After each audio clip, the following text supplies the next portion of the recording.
심판과 방주라는 제목으로 말씀을 드리려고 합니다. 사실 제가 이곳에 와서 목회를 한 지가 벌써 10년입니다. 그동안 저는 여러분에게 되도록이면 신앙생활 하는데 부담이 되는 것은 제하려고 애를 썼습니다. 물질적인 것이나 여러분이 헌신이나 봉사하는 것까지도 그랬습니다.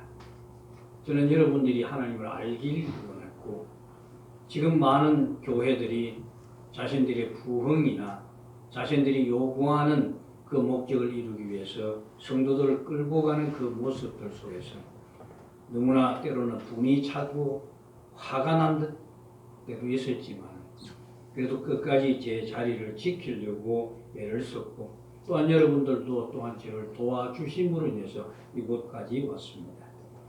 이 모든 것은 우리가 하나님 앞에 마지막 날 심판받을 그때에 우리의 모습이 어떻게 서야 할 것인지 이런 두려운 마음이 있어서 그렇습니다. 오늘은 그래서 심판과 방주라는 이 두 가지 그림 속에서 우리가 받은 구원에 대해서 다시 한번 생각해 보려고 그럽니다. 여러분, 차를 타고 도로에 이래 나가 보시면은 자동차 뒤에 스티커 붙여놓은 것이 있죠. 거기에 보면 글을 그렇게 써놨습니다. 물론 초보라는 것도 있지만은 사고가 났을 시에 아이들 먼저 구해달라는 그런 스티커를 보신 적이 있습니다. 운전하는 자신보다 어린 자녀들의 목숨을 먼저 생각하고 있는 그 부모의 그 따뜻한 마음이 아닌가 그런 생각이 듭니다. 부모가 그렇게 할 수 있는 것은 무엇 때문일까요? 자녀를 사랑하기 때문에 그렇습니다. 그런데 여러분, 우리 삶을 되돌아보면서 우리는 그분의 자녀도 아니요, 그렇다고 피를 나는 형제도 아닌데도 불구하고 우리를 구원하시기 위해서 자신의 생명을 내어주신 분이 계십니다. 그분을 우리는 주라고 고백합니다. 우리가 주라고 고백하지만 이 주라는 고백은 당신은 나의 주인입니다 라는 그런 고백입니다. 그런 자를 우리는 뭐라고 하는 신자라 부릅니다. 그래서 제가 질문을 하나 드리고 싶습니다. 뭔가 하면, 과연 여러분이 이분으로 인해서 구원을 받았다고 하는 이 사실을 여러분 삶 속에서 얼마나 실감하면서 살아가십니까? 사람들은 내 자신과 이웃을 비교하기를 좋아하지요. 그러면서 그 사람보다 내가 좀 나으면은 좀 기분이 좋아지고, 못하면은 또 마음에 또 질투가 일어나지요. 하지만 자신이 많은 사람 가운데 구원받았다는 이 놀라운 사실에 대해서는 전혀 놀라지 않습니다. 지금 내가 받은 구원이 뭔지 감사가 모르는데 어떻게 감사가 고백되어지겠습니까? 우리 이런 마음을 가지고 있기 때문에 성경을 보면은 많은 인물들이 나오죠. 족장들, 아브라함, 야곱, 그리고 다윗. 이런 사람들을 보면서 무슨 생각을 하십니까? 그 사람들이 부러워하는 이유는 도대체 뭘까요? 부러워하는 이유는 다른 것이 아닙니다. 그분이 성공적인 삶을 살았기 때문에 그렇습니다. 그러나 그 인물들을 세워서 이렇게 해서 그들이 복을 받았고 이렇게 해서 그들이 성공했다라는 것을 우리들에게 보여주시는 것이 아니고, 죽어야 마땅할 자들인데도 불구하고 하나님께서 택한 백성을 통해서 언약을 어떻게 이어가는가라는 것을 우리들에게 설명하고 보여주시기 위함입니다. 그런데 이런 부분은 우리 관심이 없습니다. 그보다 우리는 어디에 관심이, 저들처럼 성공한 사람, 뭔가 부유함을 살고 싶다는 그런 생각만 가득할 뿐입니다. 이런 생각들은 노아라는 이 인물을 볼 때도 좀 이상하게 봅니다. 지금 노아가 방주를 120년에 걸쳐 지었지요. 홍수 심판을 받은 그 가운데 구원을 받은 자입니다. 그런데 여러분 이걸 120년이라는 그 기간을 노아의 삶을 여러분 유추해 보시기 바랍니다. 주변의 사람들은 즐기고 마시고 신나게 살아가는데 이건 하는 일이라고 눈 뜨면은 망치하고 도끼 들고 가가지고 나무 패가지고 뭐 대패도 있겠죠. 지금같이 뭐 기계톱이 있는 것도 아니고 120년 동안 죽어나 사나 그걸 배를 맞는다고 생각해 보세요. 그 현실적으로 볼 때는 어떻습니까? 삶이 얼마나 고달픕니까? 옆에서는 그렇게 흥청망청 살아가는데 이 집 식구들만 눈만 뜨면 하는 일이라고는 배 만드는 일입니다. 그러나 마지막 때 홍수가 났을 때 구원받은 자는 누굽니까? 이들밖에 없습니다. 120년을 정말 고생이란 고생을 다 했던 그들이 방주 안에 타서 그 물이 온 땅을 뒤덮었을 때 그들의 마음은 어땠을까요? 지금 우리 깊이 이런 생각을 좀 해보셔야 합니다. 그래야 내가 받은 구원에 대해서 실감할 수 있습니다. 지금 우리 구원에 대해서 실감이 되지 않는데 어떻게 내가 그리스도인이 되었다는 것에 감사할 수 있고 그 구원에 대해서 감격할 수 있습니까? 노아라는 인물은 그 옛날에 성경에 나오는 그런 인물이 아닙니다. 바로 그 자리에 바로 여러분이 있고 바로 그 자리에 바로 내가 서 있는 겁니다.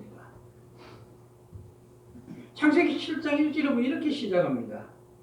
여호와께서 노아에게 이르시되 너와 내 온 집은 방주로 들어가라. 이 세대에서 네가 내 앞에 의로움을 내가 보았음이니라. 이제 타락한 인간들을 하나님이 심판 선포하신 지 120년이 지났습니다. 이제 심판의 날이 왔습니다. 사람들이 방주가 완성될 동안 노아가 외친 심판의 소리는 귀담아 듣지 않았습니다. 모든 것이 멀쩡한데 무슨 심판? 얼마나 조롱했겠습니까? 하나님을 믿지도 않았습니다. 그러나 120년이 지나 배가 완성되자 기일이 찾아 마침내 노아와 그의 가족들 각종 동물이 방주에 들어갈 시간이 이르렀으나 그 시간까지도 세상은 어떻게 했습니까? 노아의 심판을 외면했습니다. 하나님의 말씀을 외면했습니다. 회개할 시간을 그렇게 길게 주었는데도 거기에 대한 아무런 누구도 받아들이지 않았습니다. 그럼 이 사실에 대해서 마태복음에 가면 뭐라고 하는지 아십니까? 마태복음 23장을 한번 찾아보세요. 뭐라고 하는지 여러분 눈으로 한번 보시기 바랍니다. 23장 39절, 38절, 39절 24장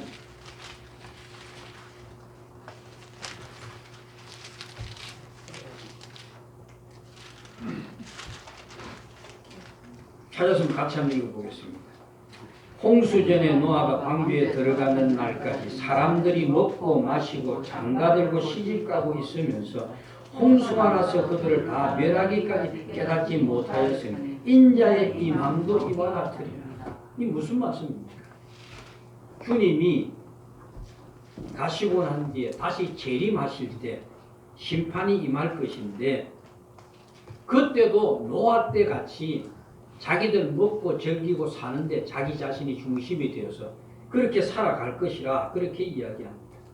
하나님의 말씀을 믿지 않을 분들은 심지어 더 상황이 더 긴박한 경우에 이르는데도 불구하고 그는 거기에 아무런 관심이 없다는 겁니다. 여러분 지금 현재의 삶이 믿지 않는 사람들보다 뭔가 고달픈 것이 사실입니다.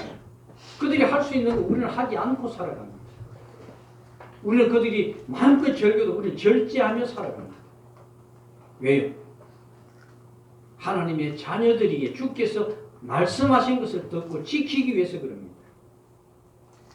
그러나 여러분이 하는 이야기를 우리 주변에 귀담아 듣던가요? 하나님께서 노아 시대를 보시면서 사람의 죄악이 세상에 가득하고 마음으로 생각하는 모든 계획이 항상 악하다고 그 이후로 세상을 물로 썰어버리기로 작정하신 것을 오늘 우리는 성경을 통해서 보고 있습니다. 그래서 지금 마태복음에 보시면은 마지막 때도 노아 때와 똑같은 일이 일어날 것이라고 합니다. 우리가 살아가는 현실 세계와 노아 당시의 세상이 과연 우리는 다르다고 생각할 겁니다. 그러나 성경이 왜 같다고 할까요? 인간이 가지고 있는 본성이 다 같기 때문에 그렇습니다. 모든 것은 원리가 같습니다. 지금 우리가 사는 세상 냉정하게 한번 여러분 바라보시기 바랍니다. 시대가 바뀌어가면서 인간성이 어떻게 변하고 있는가 생각해 보세요. 이전에는 살인사건이 나면 난리가 나죠. 그러나 요즘은 살인사건 나면 죽었구나. 그럼 그거 못 쓰겠네. 예사로 생각하고. 옛날에 자유당시에 고재보이 살인사건 나면 일가족 모르는 사람 도끼로 다 찍어주고 얼마나 사회가 뒤집어져 난리가 났습니다. 그런데 요새는 그런 이제 무디어져 가고 있습니다. 내만 편하면 된다. 전부 보면 자기 중심으로 살아요. 자기 중심으로 벗어나서 의로움으로 나아가려고 하는 과연 누가 있습니까? 우리 교회 와서 신앙생활 전부 어디로 갑니까? 어쨌든지 내가 잘 되는 것으로 가지 않습니다. 그 냉정하게 평가하면요, 노아 시대나 지금 우리가 살고 있는 이 시대나 전혀 달라진 것이 없습니다.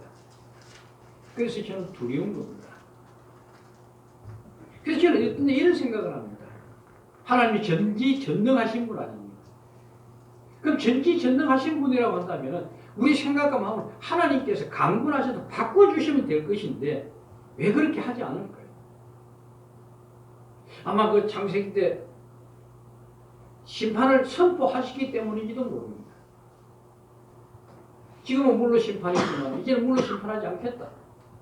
그러나 나중에 불로 심판할 것이다. 그 심판을 선포하시기 때문에 그런가? 그런 생각도 듭니다. 그러나 이 모든 것은 하나님이 택하신 그의 백성들이 하나님으로부터 받은 그 은혜, 구원의 그 놀라운 은택을 입은 자들로부터 찬양과 경배를 받기 위함이라. 그의 백성들로부터 찬양받기 위함, 예배 받기 위함이라 말이에요. 그래서 하나님의 심판은 심판으로 모든 것이 끝나버리는 것이 아니라 하나님은 물로 썰어버리는 심판이라는 방법을 통해서 세상을 향해서 하나님이 원하시는 것이 무엇인지를 분명하게 보여주고 있는 겁니다. 그 그림이 세상을 심판하시는 중에서도 노아와 그 가족들을 남겨두셨다는 겁니다. 여러분, 왜 이 이유가 도대체 무엇이라고 생각하십니까? 노아는 그 가족들이 그 세상 사람들보다 더 착하고 더 의로웠기 때문입니까? 물론 1절에 보면은 분명히 하나님이 노아의 의로움을 보시고 심판에서 구원하셨다고 말씀하십니다. 그렇다고 노아를 평가할 때 그 마음이 전혀 흠이 없는 선한 사람이었을까요? 그럴 수 없는 것이 노아가 누구의 후손입니까? 아담의 후손입니다. 아담의 타락한 이후에 태어난 자들입니다. 그렇기 때문에 아담이 범죄한 이후에 태어난 모든 자들은 죄 없이 태어난 자들이 없습니다. 다 죄 아래 태어납니다. 그게 성경이 우리에게 선포하는 말씀입니다. 그래서 강조드리지만 비록 하나님이 노아의 의로움을 보셨다고는 하지만은 노아가 아담의 범죄 전의 상태와 같은 그런 인간이라는 그런 말은 아닙니다. 무지한 자가 아니란 말입니다. 그러므로 노아의 의라고 하는 것은 다른 의미 속에서 찾아보셔야 합니다. 그러니까 노아가 우리와 같이 별 볼 일 없는 인간이었다고 한다면 왜 노아를 의롭다고 하셨을까요? 어쨌든 그도 악한 존재였지만 다른 사람보다 그래도 좀 착한 게 있어서 그렇습니다. 옛날에 어떤 분이 내보고 그러더라고요. 그 목사님이 좀 신비주의에 빠져 있는 사람입니다. 목사님이 하나님이 집사님을 왜 구원하신 줄 알아요? 제가 자주 싸워서 그래요.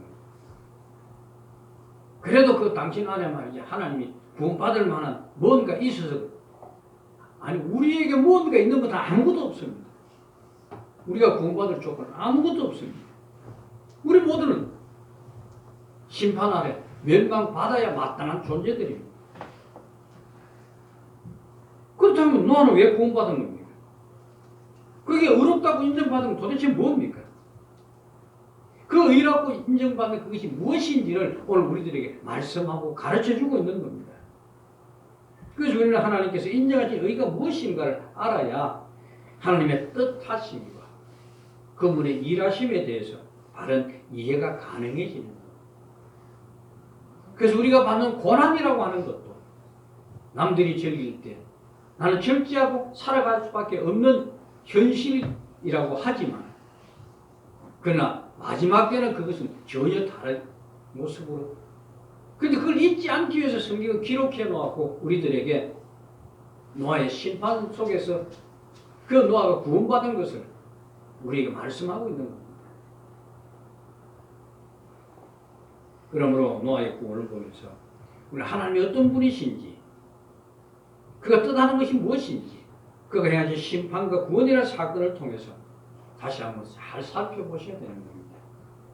그러므로 이 심판에 대한 의미를 바르게 접근하는 것이 하나님이 누구신지를 좀 더 알 수 있는 겁니다. 이 때문에 이 홍수 심판에서 노아와 그 가족이 구원받은 것을 노아가 의롭기 때문이라고 단정 지으시면 안 됩니다. 거기다 초점을 맞추어 버리면 지금 우리 생각이 어디로 가는 줄 아십니까? 우리도 믿음으로 의로운 삶을 살아야 한다. 이런 말도 안 되는 교훈으로 결론을 내버립니다. 여러분 의롭게 살 수 있습니까? 없습니다. 하나님이 우리에게 요구하신 율법에 정없고 흠없이 이런 맞춰 살 수 있습니까? 아무도 그럴 사람 없습니다. 그래서 세상은 하나님의 심판으로 모든 것이 종결된 것이 아닙니다. 물로 심판하지 않으시겠다고 하신 것은 다시는 물로 심판하지 않으시겠다고 말씀하신 것은 새로운 시작을 우리들에게 선포하고 있는 겁니다. 그런 가운데 또 한편으로 뭐라 그럽니까? 불로 행하시는 심판이 반드시 있을 것이라는 또 말씀을 하십니다. 왜 이런 번거로운 일을 하실까요? 그의 백성들을 건져내시기 위함입니다. 그를 섬기며 예배드리는 자들을 하나님이 세우시기 위함입니다. 그 속에 여러분이 부름을 받은 겁니다. 이 얼마나 놀라운 일인지 아십니까? 이게 우리 가슴에 와닿지 않으면요. 여러분이 아무리 신앙생활하고 아무리 여러분이 헌신하고 뭔 한다 할지라도 소용없는 겁니다. 내가 받은 구원이 뭔지를 모르는데 내가 받은 은혜가 뭔지를 모르는데 무슨 감사가 나올 것이며 무엇을 대체 바라보고 싶으면서 신앙생활 하신단 말입니까? 홍수국 이후에 노아는 새로운 세상을 꾸려나가는 씨가 됩니다. 그렇다면 그들이 어려운 자입니까? 아닙니다. 그들 역시 아직까지도 심판 안에 있는 자입니다. 그래서 우리가 기억해야 하는 것은 노아가 받은 의가 무엇인지를 깨닫기 아니면 불이 심판을 내릴 때 아무도 건짐을 받지 못한다는 이야기 됩니다. 그러면 노아의 구원은 바로 우리에게 하나님이 마련해 주신 구원의 그 길이 무엇인가를 가르쳐주고 있는 겁니다. 도대체 구원받는 그 의가 뭔지 분명한 것은 노아가 구원받는 것은 자기 행함에 의한 의가 아니라는 겁니다. 만약 노아의 의가 자기 행함에 대한 의라고 한다면 노아의 모든 사람은 노아와 같은 그 삶을 살도록 애를 써야 되겠죠. 그런데 그게 아니라는 말씀을 우리가 어디서 봤냐? 8절에 보시면 뭐라고 합니까? 6장 8절에 보시면 그러나 노아는 여호와께 은혜를 입었더라. 그렇습니다. 노아의 의는 하나님의 은혜로 나타난 의입니다. 그러니까 노아가 하나님과 동행하고 의인이 되었고 완전한 자로 여김을 받은 것은 하나님의 말씀을 다 준행하고 은혜에 입은 결과요. 120년 동안 흔들리지 않고 그가 그 주변에 그렇게 흥청망청 살아가는데 동요되지 않고 자기 자리를 지켰던 것은 모든 것이 하나님의 은혜의 결과라고 성경은 말씀하고 있는 겁니다. 그러므로 노아의 의가 구원의 근거가 될 수 없는 이유가 그 의는 그의 행함이 아니고 하나님이 주신 은혜이기 때문이었단 말입니다. 그래서 홍수의 중심에는 노아의 의로운 삶이나 방주를 헌신이 아니라 하나님의 은혜에 있는 겁니다. 그러므로 홍수란 심판의 의미만 보여주는 것이 아니라 홍수가 우리에게 구원이 무언가를 가르쳐주고 있는 겁니다. 그래서 노아를 모델로 세우셨고 그 노아가 의로 구원받았다고 말씀하고 있는 겁니다. 그럼 우리는 이런 질문이 나올 겁니다. 왜 노아만 그러냐? 다른 사람에도 은혜를 입히셔서 어려운 자로 만들면 되지 않는가? 그래서 이런 것을 보면서 우리는 뭘 배워야 우리가 구원받은 은혜가 무엇인지 하나님의 선택을 받았다는 것이 얼마나 놀라운 축복인지 이걸 여러분 보셔야 되는 겁니다. 세상을 심판하는 가운데 택함을 받은 자로서 그분의 은혜 안에 들어온 그의 백성이 되었다는 거예요. 이 은혜가 얼마나 크다는 것을 다시 한번 보여주시는 것이 바로 이 노아 홍수 사건인 겁니다. 홍수 사건의 중심에 은혜가 있다는 것은 본문 2절 3절에 보시면은 왜 이게 정결한 짐승과 부정한 짐승을 하는가 보십니다. 너는 모든 정결한 짐승 암수 7씩 부정한 것은 암수 2씩 내게로 데려오며 공중의 새도 암수 7씩 데려와 그 실을 온 지면에 유전하게 하라. 이 말씀을 보시면은 부정한 것은 뭘 의미합니까? 분명히 읽었듯이 여기 보면 정결한 짐승 7, 부정한 것은 2상씩. 성경 부정하다는 것은 뭘 이야기합니까? 하나님의 심판을 받아야 된다는 그 아래 속한 자 아닙니까? 그때 노아 당시 세상이 부정함이 만연했기 때문에 물로 심판하셨다면 방주에 실어야 할 것은 부정한 짐승을 실으면 안 됩니다. 그런데 부정한 짐승을 실습니다. 정결한 짐승만 실으면 되는데 왜 부정하고 또 같이 실습니까? 이게 뭘 설명하는가 하면은 부정한 것은 심판에 속했어야 마땅하지만은 부정한 짐승도 방주에 들어감으로써 구원을 받게 되었다는 것이죠. 그러니까 이것은 뭔가 부정한 것이 방주에 들어갈 수 있었음에도 불구하고 심판을 받아야 함에도 불구하고 방주에 들어가게 된 것은 정결한 짐승이 그들과 함께 있기 때문입니다. 앞에서 노아 또한 자신의 의로 구원받은 것이 아니라고 말씀드렸죠. 노아가 은혜를 입었기 때문에 말씀을 여러 번 이 창세기를 강해오면서 말씀을 드렸습니다.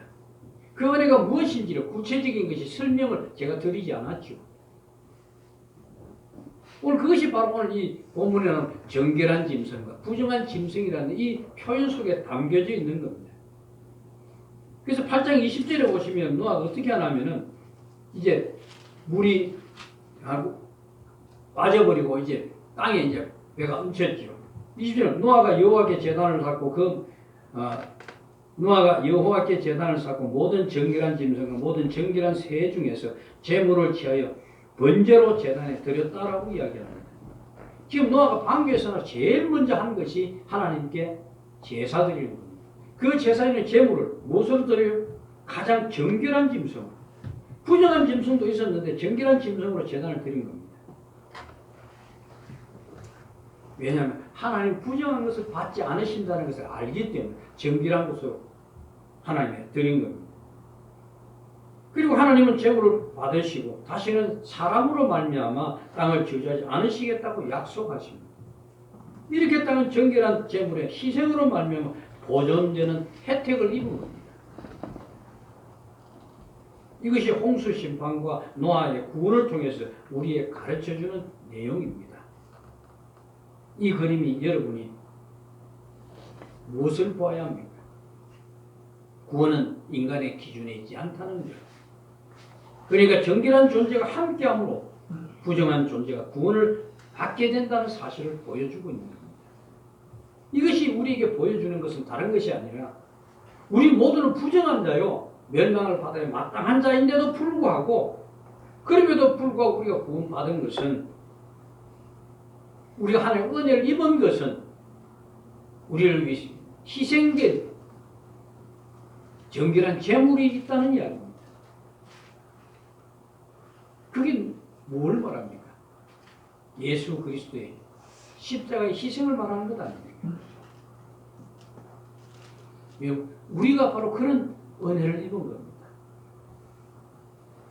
이걸 우리가 날마다 실감하셔야 합니다. 그래야 세상을 이깁니다. 성령을 충만케 하시는 것은 능력과 권능을 주시기 위함이 아니고 바로 이런 사실을 믿게 하기 위함입니다. 베드로전서 3장을 한번 찾아보시기 바랍니다. 저쪽에 신약 성경 380쪽입니다.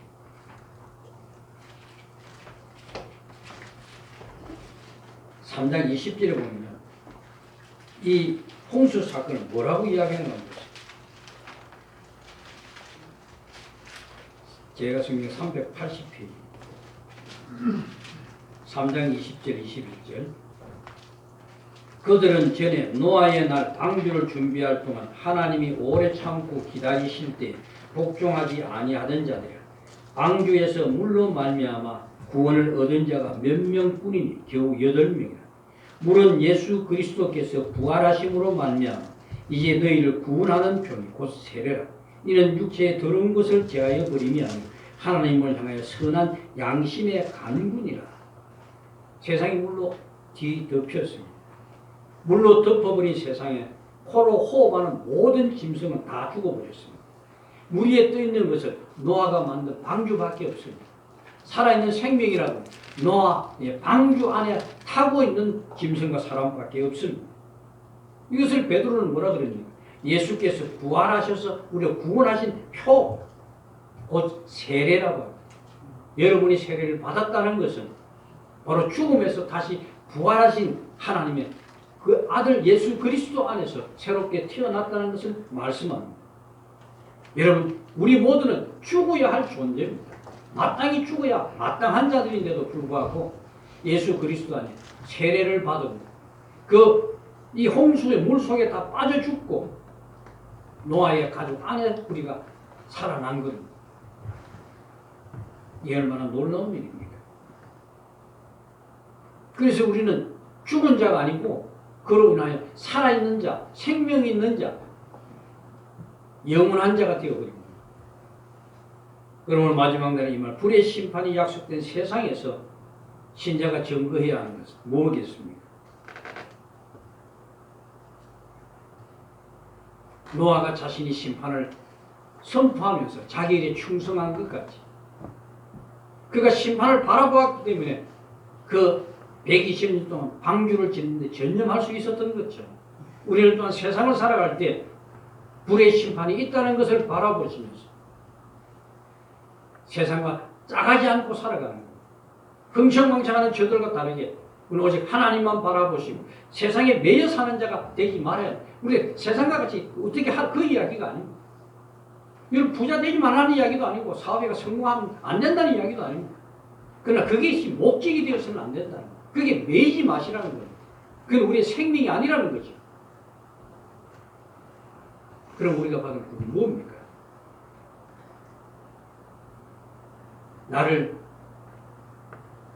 내가 살아있는 자로 생각하시면 안 됩니다. 내가 구원 받았다는 것에 여러분 초점을 맞추면은 우리는 항상 어디로 갑니까? 우리 친구가 그러더라고요. 뭐 좀, 당신 그러면 안 되잖아. 그래도 나는 구원 받았으니까. 구원 받았는데 우리가 초점을 맞추면은 내 잘못이 보이질 않습니다.